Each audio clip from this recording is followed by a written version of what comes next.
മാലോകമൊന്നാകെ മനോമോഹനൻ കണ്ണന്റെ മായാലീലകൾ വാഴ്ത്തിപ്പാടുന്ന ജന്മാഷ്ടമി ഇതാ വന്നു ചേരുകയായി. പൂന്താനത്തിന് അക്ഷരത്തിൽ പിറന്നൊരുണ്ണിയായും കുറൂരമ്മ മാറോട് ചേർത്ത ചെമ്പകപ്പൂവായും ചെറുശ്ശേരിയുടെ ഗാഥകളിലെ അക്ഷര സത്യമായും അവതരിച്ച പുണ്യമാണ് ഭഗവാൻ.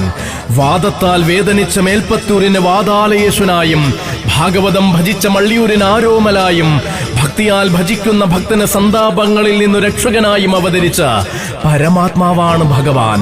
അതെ, രാധയുടെ അനുരാഗപുരുഷനും കുചേലന്റെ സത്യസതീർഥ്യനും ഭഗവാൻ തന്നെ. അഹങ്കാരത്തിന്റെ കംസപ്പിറവികളെ അടക്കി നിർത്തുവാനും അധർമ്മത്തിന്റെ രണഭൂമി ഒരുങ്ങുമ്പോൾ ധർമ്മത്തിന്റെ പാഞ്ചജന്യം മുഴക്കുവാനും വിശ്വരൂപ ദർശനം പകരുവാനും ഭഗവാൻ ഭക്ത മനസ്സുകളിൽ ഉണ്ടാവട്ടെ. ഭഗവാന്റെ തിരുനാമഘോഷം മുഴങ്ങട്ടെ. 3 അടി മണ്ണിന്റെ മഹത്വം മാലോകത്തിന് സമ്മാനിച്ച വാമന സത്യമായും പവിത്ര ജന്മത്തിന്റെ പാവന സങ്കല്പമായും ഭഗവാൻ ഭക്തഹൃദയങ്ങളിൽ വിളങ്ങട്ടെ. അതെ, വരവായി വീണ്ടും ഒരു ജന്മാഷ്ടമി. പുണ്യമീ മണ്ണ്, പവിത്രമീ ജന്മം എന്നത് മനസ്സിലേറ്റി ആഘോഷിക്കാം നമുക്കീ ജന്മാഷ്ടമി. മണ്ണിതിൽ കണ്ണൻ പിറന്ന പുണ്യമീ ജന്മാഷ്ടമി.